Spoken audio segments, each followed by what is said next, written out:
2024 లేదా 25లో డిగ్రీ లేదా బీటెక్ చదివారా? సాఫ్ట్‌వేర్ జాబ్ కోసం ఎదురు చూస్తున్నారా? అయితే కోడ్‌జ్ఞాన్ 100 డేస్ కోర్సులో చేరండి. జాబ్ సాధించండి. నమస్కారం శైలజ గారు. నమస్తే సిరి గారు. ఫుడ్ రిలేటెడ్‌గా బిజినెస్ చేసి ఒక పెద్ద రెస్టారెంట్ పెట్టాలి అనుకునే వాళ్ళు చాలా మందుంటారు. అదొక కల కొంతమందికైతే బిజినెస్ చేయాలి అనుకునే వాళ్ళకి. కానీ ఒకవైపు చూస్తే ఫైనాన్షియల్‌గా అంత పెట్టలేను. అండ్ వెయిటర్స్‌ని తీసుకుందాము అన్నా కూడా వాళ్ళకి కూడా సాలరీ ఇవ్వాలి. సో, ఒక చిన్నగా నేను స్టార్ట్ చేయాలి అనుకుంటున్నాను ఫుడ్ బిజినెస్ అన్నప్పుడు ఏ విధంగా మనం స్టార్ట్ చేస్తే బావుంటుంది? దానికి పెట్టుబడి ఎలా ఉంటుంది? దాని ప్రాసెస్ అంతా మనకి ఇన్‌ఫ్రాస్ట్రక్చర్ అయినా, మెటీరియల్ అయినా వీటన్నిటికి కాస్ట్ ఎంత అవుతుంది? ఇందులో లాభం ఎలా ఉంటుంది మేడం? లాభం విషయానికి ఫస్ట్ మాట్లాడుకున్నట్టయితే చాలా లాభం ఉంటుందని అందరికి తెలుసు. కానీ ఇక్కడ ప్రాబ్లమ్ అంతా ఏంటంటే అది ఇంప్లిమెంట్ చేయడంలో ప్రాబ్లమ్. అది ఫస్ట్ ప్రాబ్లమ్. ఎందుకంటే ఫుడ్ బిజినెస్ అంటే ఈరోజు చేసింది రేపు పాడైపోతుంది. అదొకటి ప్రాబ్లమ్. తర్వాత టేస్ట్, తర్వాత స్కిల్డ్ లేబర్ మీద డిపెండెన్సీ. ఖచ్చితంగా స్కిల్ లేబర్ ఎవరైతే పర్ఫెక్ట్‌గా చేస్తారో వాళ్ళ మీద డిపెండెన్సీ. నౌఎడేస్ ప్రాబ్లమ్ అంతా ఏమవుతుంది, స్కిల్ లేబర్ దొరకడం లేదు. ఓనరే లాస్ట్‌కి చేసుకోవాల్సిన పరిస్థితి వస్తుందనమాట. అలా చాలామంది పెట్టి చాలా స్ట్రగుల్ అయ్యి స్టార్ట్ చేసి ఇన్వెస్ట్ చేసి ల్యాక్స్ ఇన్ఫ్రాస్ట్రక్చర్‌కి వీటికే చేసి మళ్ళీ బ్యాక్ అయిపోయిన సందర్భాలు చాలా చూస్తూనే ఉన్నాం. వీటన్నిటిని ఓవర్‌కమ్ చేయాలి అన్నా మార్కెట్‌ని అండర్‌స్టాండ్ చేసుకోవడానికి ప్రెజెంట్‌గా ఇప్పుడున్న ట్రెండ్ ప్రకారం ఇంకా అప్ టు 5 ఇయర్స్ వరకైతే నేను గ్యారంటీ ఇవ్వగలుగుతాను. మార్కెట్‌ని అర్థం చేసుకున్నట్టయితే క్లౌడ్ కిచెన్ చాలా బెస్ట్ ఆప్షన్ అనమాట. ఇదెలా ఉంటుందండి? చాలా చాలా బావుంటుంది. ఇది ఆల్రెడీ నార్త్ ఇండియాలో చాలా ఫేమస్ అయిపోయింది. హోమ్ బేస్డ్ బిజినెస్‌గా స్టార్ట్ చేసేవాళ్ళు. ఎస్పెషల్లీ హౌస్ వైఫ్స్. చాలా చాలా చాలా ట్రెండింగ్‌లో ఆల్రెడీ ఉంది. కాకపోతే మనకు నాలెడ్జ్ కొంచెం తక్కువగా ఉందనమాట. మనం జనరల్లీ బిజినెస్ అనగానే ఏమనుకుంటాం, ఒక స్పేస్ తీసుకోవాలి పెద్దగా ఫస్ట్. ఎక్కువగా వాకిన్స్ ఎక్కువగా ఉన్న ప్లేస్, రష్ ఎక్కువగా ఉన్న ప్లేసెస్‌లో తీసుకోవాలి. మంచి ఇన్‌ఫ్రాస్ట్రక్చర్ చేయించుకోవాలి. మంచి కిచెన్ చేపించుకోవాలి. చైర్స్ వీటి మీద ఫోకస్ చేస్తూ ఉంటాము. ఇంకా నెక్స్ట్ ఏంటి, ఏం మెనూ పెడదాము, ఇప్పుడు ఎక్కువగా ఏమి ఇష్టపడుతున్నారు వాటి మీద ఫోకస్ పెడతాము. అవును. ఇది ఫస్ట్ మనం చేసేది. కానీ అది మనకు వర్క్ వచ్చా, రాదా, మనకు అది దాని మీద ఎంత నాలెడ్జ్ ఉందనేది సెకండరీ. తర్వాత అది బిజినెస్ మోడల్‌గా చేసుకోవడం అనేది నాలెడ్జ్ అనేది తక్కువనమాట. ఫస్ట్ బిజినెస్ మోడల్‌గా చేసుకోవడం దాని మీద మనము ఫోకస్ పెట్టాలి. టార్గెట్ కస్టమర్ ఎవరైతే ఉన్నారో వాళ్ళకి ఏమి ఇష్టం ఉంటుంది, వాళ్ళు ఏ టైంలో ఏది వాళ్ళు పర్చేస్ చేస్తారు, మన కాంపిటీషన్ ఏంటి ఆల్రెడీ, ఇలాంటి విషయాలను సర్వే చేస్తూ మనం మార్కెట్‌ని అండర్‌స్టాండ్ చేసుకుంటూ ఫస్ట్ మనం ట్రైన్ అవుతూ మనం నాలెడ్జ్ తీసుకొని తర్వాతకి మనము బిజినెస్ స్టార్ట్ చేస్తే బెస్ట్ అని నేను చెప్తాననమాట. ఈ రెస్టారెంట్ బిజినెస్‌లో ఫెయిల్ అయిన వాళ్ళుంటారు, సక్సెస్ అయిన వాళ్ళుంటారు. ఇదే మనల్ని ఎంతో ఎత్తుగా తీసుకెళ్తది, మళ్ళీ డౌన్ కూడా చేస్తదనమాట. అంతా ఉంటుంది. ప్రాఫిట్ ఎక్కువగా తీసుకునే బిజినెస్ ఇదే, లాస్ తీసుకొచ్చే బిజినెస్ ఇదే. ఇందులో నేను చెప్పేదేంటి అనంటే, మనం సేఫ్ సైడ్‌లో ఉండి ఇమ్మీడియేట్‌లీ ఇప్పుడు చేయగానే 2, 3 అవర్స్‌లో పాడయ్యే ఫుడ్ గానీ, లేకపోతే వేడి వేడిగా అప్పటికప్పుడే మనం ఇచ్చే ఫుడ్ గానీ, అలాంటివి కొద్దిగా పక్కన పెట్టేసేసి, క్లౌడ్ కిచెన్‌లో మనము 1 మంత్, 1 ఇయర్ గూడా నిల్వ ఉండే వస్తువులు, ఫుడ్ ఉంటుంది గదా! వాటి మీద ఫోకస్ చేయడం చాలా బెస్ట్ అనమాట. అది యాక్చువల్లీ చాలా వర్క్ అవుతుంది. ఇంకా రిస్క్ తక్కువగా ఉంటుంది. రిటర్న్స్ ఎక్కువగా ఉంటాయి. ఇది ఎగ్జాంపుల్‌గా మీకు చెప్పాలి అనంటే, మనకు ఫుడ్ ఇప్పుడు కావాలి, తినాలి అనుకుంటున్నాము. అవును. ఇమ్మీడియేట్‌లీ మనము ఫుడ్ డెలివరీ యాప్స్ ఉంటాయి. ఫుడ్ ఆర్డర్ పెట్టుకుంటాం, తినేస్తాం. అవును. లేకపోతే వండుకోవాలి అనుకుంటున్నాము. దానికి గూడా యాప్స్ ఉన్నాయి. అప్పటికప్పుడు వెజిటబుల్స్ అన్నీ తెచ్చుకుంటాము, వండుకుంటాము, తింటాం. ఇది ఈ రెండిటికి మధ్యలో ప్రాబ్లమ్ ఏమొస్తుంది అనంటే, వండుకోవాలంటే మనకు టైం ఉండదు. ఇంకోటి ఆకలైతూ ఉంటది. ఆ! డెలివరీ డిలే అవుతూ ఉంటది. ఇంకొకటి మనకు ఆల్రెడీ మనము బాగా ట్రైన్ అయిపోయి ఉన్నాము. మనకు ఇలా ఆర్డర్ పెడితే అలా అయిపోవాలి. గంటలు గంటలు వండుకునేంత టైము, పేషెన్స్ కూడా లేదు. ఇంకా వర్కింగ్ వుమెన్స్, ఇంకా స్టూడెంట్స్, ఎవరికైనా టైం ప్రాబ్లమ్ అంతా టైం అనమాట. టైం సేవ్ చేసుకోవాలి. అలా అని మనం రెస్టారెంట్‌లో ఫుడ్ ఇమ్మీడియేట్‌లీ ఆర్డర్ పెట్టుకుంటే hygiene problem, health related problem, ఇంకా యాడెడ్ ఫ్లేవర్స్, ప్రిజర్వేటివ్స్, ఎవ్రీథింగ్ అనమాట. ఆయిల్, ఇవన్నీ ప్రాబ్లమ్స్. స్టార్టింగ్‌లో బావుంది. Everything fine. బాగా నడిచింది. అంతా బావుంది. కానీ ఇప్పుడు ప్రతి ఒక్కరు ఒక ఆల్టర్‌నేట్ కోసం చూస్తున్నారు. హెల్తీగా ఉండాలి. అలా అని నేను చేసుకోకూడదు. అది కావాలి, ఇది కావాలి అనంటే ఈ ప్రాబ్లమ్‌కి సొల్యూషన్ ఎవరివ్వగలుగుతారు? ఓన్లీ క్లౌడ్ కిచెన్ ఇవ్వగలుగుతుంది. అంటే ఇన్‌స్టాంట్‌గా మనము రెడీ టు కుక్ ఉండే విధంగా ఏవైనా ఫుడ్ ఐటెమ్స్‌ని హెల్తీగా చేయగలిగితే, ఇంకా షుగర్ ఫ్రీ చేయగలిగితే, ఆయిల్ ఫ్రీ చేయగలిగితే, ఇంకా మైదా ఇంకా ఇలాంటి వాటి మీద ఫోకస్ చేయగలిగితే మనం ఖచ్చితంగా సక్సెస్ అవుతాము. వెరీ కీ పాయింట్ అండి. Especially sugar free, no maida S S and అలాగే ఆర్గానిక్. ఎలా ఉంటుంది ఇందులో పెట్టుబడి? ఇనిషియల్‌గా అంటే మీరన్నట్టుగానే మహిళలు ఇంట్లో నుంచి స్టార్ట్ చేసుకోవాలి అంటే ఎంత ఉంటుంది ఇందులో వ్యాపారం పెట్టాలి అంటే? ఇన్వెస్ట్మెంట్ వైజ్గా చెప్పాలి అని అంటే ఇప్పుడున్న మార్కెట్లో ఇన్వెస్ట్మెంట్ని 2 రకాలుగా చూడాల్సి ఉంటుంది. ఒకటి మనీ ఇన్వెస్ట్మెంట్, ఇంకొకటి టైం ఇన్వెస్ట్మెంట్. మనీ ఇన్వెస్ట్మెంట్ అనేది మనము ఫిజికల్గా ప్రోడక్ట్స్ కొనడానికి, రా మెటీరియల్స్ కొనడానికి ఇలాంటి వాటికి పెడుతూ ఉంటాం కదా. దీనికంటే ఎక్కువగా మనం ఇన్వెస్ట్ చేయాల్సింది టైం ఇన్వెస్ట్మెంట్, నాలెడ్జ్ ఇన్వెస్ట్మెంట్.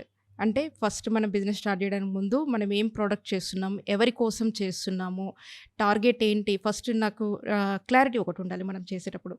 దాని ప్రకారము దాని మీద నాలెడ్జ్ తీసుకోవడం. ఫస్ట్ మనకంటూ ఒక సిగ్నేచర్ రెసిపీస్, కొంచెం సిగ్నేచర్ ప్రోడక్ట్స్ మనకంటూ కొన్ని క్రియేట్ చేసుకోవడం, వాటి మీద కొన్ని ట్రయల్స్ చేయడం, కొన్ని కాదు చాలా చేయాల్సి ఉంటుంది. ఎందుకంటే సిగ్నేచర్ కావాలి అని అంటే మనము అలాంటి ప్రోడక్ట్స్ మళ్ళీ ఎవరు చేయలేకుండా ఉండాలన్నమాట. మనకు వచ్చే టేస్ట్ ఎవరికి రాకూడదు. ఇది ఫస్ట్ మనం చేయాల్సి ఉంటుందన్నమాట. ఇలాంటివి చేయకుండా మనం మార్కెట్లో కాపీ పేస్ట్ చేసి అందరూ చేసేది మనము చేసామనుకోండి, మనకు ప్రాఫిట్ అనేది ఫస్ట్ థింగ్ వస్తుందో రాదో విషయం పక్కన, అసలు మనం సర్వైవ్ కూడా కాలేమన్నమాట. అంత కాంపిటీషన్ ఉంది. కాబట్టి ఫస్ట్ మనము ఆలోచించవలసింది ఇక్కడ ఏంటంటే నాలెడ్జ్. దాని మీద మనం ఫోకస్ పెట్టాలి. ఇది కూడా ఇన్వెస్ట్మెంటే. ఎందుకంటే నాలెడ్జ్ తీసుకోవాలి, మనం ట్రయల్స్ చేయాలి, ఎవరి మీద డిపెండ్ అవ్వకూడదు. మనము డిజిటల్ మార్కెటింగ్ టెక్నిక్స్, ఇంకా ఏఏ టూల్స్ ఇవన్నీ యూస్ చేసుకొని మన బిజినెస్ని ఇంట్లో నుంచి మనం ఎక్కడికైనా ప్రపంచం మొత్తం పంపించచ్చు. మన క్లౌడ్ కిచెన్ అంటే జనరల్లీ ఏమనుకుంటాము అంటే నాలెడ్జ్ లేనప్పుడు అప్పటికప్పుడు కిచెన్లో వండేసేసి ఏమైనా ఆర్డర్ వస్తే డెలివరీ చేయడము, అది 100% అది కాదు. క్లౌడ్ కిచెన్ అంటే ఓన్లీ టైంకి ఆకలేస్తే అన్నం తినడం ఇది మాత్రమే కాదు. మన యాక్చువల్లీ క్లౌడ్ కిచెన్ అంటే డెఫినేషన్ అందరికీ తెలుసో తెలియదు, నేను జస్ట్ ఫ్యూ వర్డ్స్లో చెప్తాను. డెఫినెట్గా అసలు కిచెన్ అని అంటే మనకు కిచెన్ ఉంటుంది, రెస్టారెంట్లో ఆర్డర్ పెడతారు, మనకు అక్కడ కిచెన్ ఉంటుంది, వండుతాము, ఇచ్చేస్తాం, రెడీగా కిచెన్ అనేది కనిపిస్తుంది. క్లౌడ్ కిచెన్ అంటే అది మనకు కనిపించదు అనమాట. ఒక కస్టమర్ ఎవరైతే కొంటున్నారో, ఫుడ్ని ఆర్డర్ చేస్తున్నారో వాళ్ళకి కిచెన్ కనిపించదు, అంతే క్లౌడ్ కిచెన్ అంటే. ఇప్పుడు స్టోరేజ్ ఉంది, ఎగ్జాంపుల్గా చెప్తున్నాను. ఇంతకుముందుకు మనము పెన్ డ్రైవ్లో, సీడీస్లో అలా మనకు ఫిజికల్గా ఒకటి కనిపిస్తుంది, అందులో మనం స్టోరేజ్ చేసుకున్నాం వాళ్ళం. హార్డ్ డిస్క్స్ వచ్చాయి, ఇప్పుడు క్లౌడ్ స్టోరేజ్, అది మనకు కనిపించదు కానీ స్టోరేజ్ మనకైతే అలానే ఉంటుంది కదా. ఇలాగనే కిచెన్ కూడా. అప్పుడు ఏమవుతుంది, మన కిచెన్కి ఇన్వెస్ట్మెంట్ అనేది చాలా చాలా తగ్గిపోతుంది. అప్పుడు ఏమవుతుంది, మనకు బ్రేక్ ఈవెన్ పాయింట్ తొందరగా వస్తుంది. ఎస్, ఎక్కువగా మనము ఇన్ఫ్రాస్ట్రక్చర్కైనా స్పేస్కైనా డబ్బులు పెట్టే అంత అవసరం ఉండదు. జస్ట్ మన కుకింగ్ మెటీరియల్ వరకే ఉంటుంది. ఇంకా ఇక్కడ డైనింగ్ ప్రాబ్లం ఉండదు, వాళ్ళు వచ్చి వెయిట్ చేస్తున్నారు, మనకు స్ట్రెస్. ఎస్, ఇంకా మనము ఫ్రీడమ్ ఉండదు. ఫస్ట్ ఓనర్కి 24 hours అక్కడే ఉండాల్సి వస్తుంది. మార్నింగ్ ఇక 4 నుంచే స్టార్ట్ చేయాల్సి వస్తుంది అనమాట వర్క్.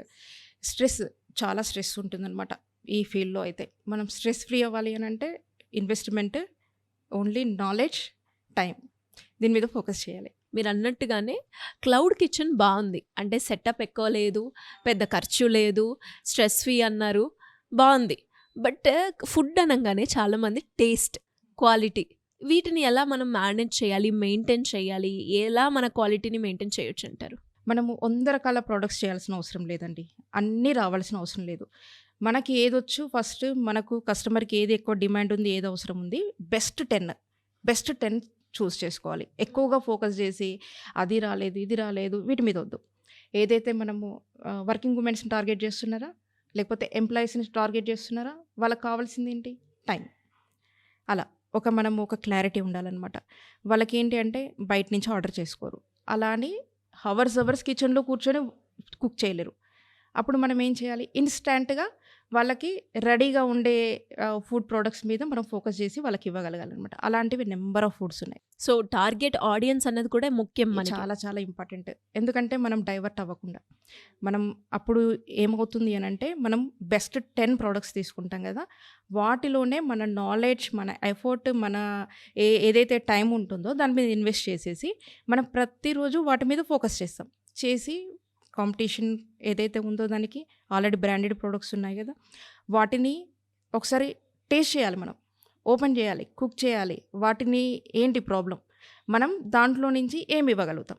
దాంట్లో ఏదో సంథింగ్ ప్రాబ్లమ్ ఉంటేనే కదా మన దగ్గరికి వచ్చేది కస్టమర్. అలా ఏమేమిటివి అనేది మనం ఐడెంటిఫై చేయాలి. ఓకే.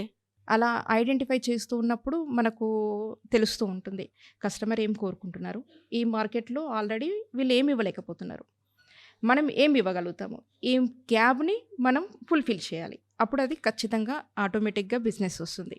ఇనిషియల్‌గా ఎంతుంటుందండి పెట్టుబడి విషయానికి? దీనికి ఇన్వెస్ట్మెంట్ మీరు 5,000 నుంచి స్టార్ట్ చేయొచ్చు.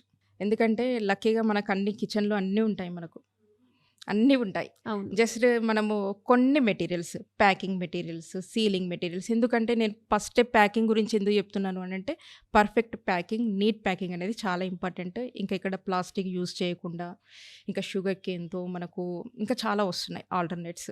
వాటి మీద కొద్దిగా ఇన్వెస్ట్ చేయాల్సి ఉంటుంది. ఒక 10 రూపీస్ ఎక్కువ అవుతుంది అంతే. అండ్ మీరన్నట్టుగానే పెట్టుబడి చాలా తక్కువగానే ఉంది. ఆదాయం ఎక్కువొస్తుందన్నారు. అంటే నెలకి మీరు చెప్పినట్టుగానే ఒక టార్గెట్ ఆడియన్స్‌ని టార్గెట్ హ్మ్. చేసి, ఇంట్లోనే మంచి క్వాలిటీ తోటి ఫుడ్ కనుక ప్రిపేర్ చేసి, మార్కెటింగ్ కూడా బా చేస్తే ఎంతవరకు యావరేజ్‌గా సంపాదించుకోవచ్చంటారు? ఇప్పుడు ప్రెజెంట్‌గా అయితే నేను చూసిన దాన్ని బట్టి ఒక 1-2 మంత్స్ ఫస్ట్ స్ట్రగుల్ ఉంటుందండి. మార్కెట్‌ని అండర్‌స్టాండ్ చేసుకోవడం, ఫస్ట్ మనల్ని మనం అర్థం చేసుకోవడం, మనకు ఒక క్లారిటీ మనకు కూడా రాదనమాట. దానికి అలవాటవ్వడం. అలవాటు పడడము. ఇంకా మనము ఫర్ ఎగ్జాంపుల్ హౌస్ వైఫ్స్ అనుకోండి. ఫస్ట్ వాళ్ళ డేలో సగం వాళ్ళ ఇంట్లో పనులకి వీటి మీద ఫోకస్ ఉంటుంది. సడెన్‌గా షిఫ్ట్ అవ్వలేరు. ఆ బిజినెస్ షిఫ్ట్ అవ్వడానికి 3 మంత్స్ దాకా పడుతుంది. ఫుల్ ఫ్లెడ్జ్‌గా ఒక 3 మంత్స్ అనేది టైమ్ ఇన్వెస్ట్‌మెంట్. తర్వాత మనీ ఇన్వెస్ట్‌మెంట్ మనం అనుకున్నట్టు 5,000 అనేది ఆ రోజు ఇన్వెస్ట్‌మెంట్. మీకు అమౌంట్ రాగానే మళ్ళీ అది రీఇన్వెస్ట్ చేస్తూ ఉంటాము. ఇలా జరుగుతూ ఉంటది. మనకు ప్రాఫిట్ వైస్‌గా మంత్లీ ఎంత సంపాదించుకోవచ్చు అంటే ఫస్ట్ 3 మంత్స్ అయితే జీరో అని పెట్టుకోండి. ఎందుకు చెప్తున్నాను అనంటే మీరు ఎంతొస్తే అంత ఇన్వెస్ట్ చేసుకోవడం మీద ఫోకస్ చేస్తాం కాబట్టి. తర్వాత నుంచి మనకి ఇన్‌కమ్ వస్తుంది. ఖచ్చితంగా మీరు 1 మంత్‌కి 1,00,000 రూపీస్ ఈజీగా సంపాదించుకోగలుగుతారు. యెస్. థాంక్ యూ అండి. Thank you so much. Thank you.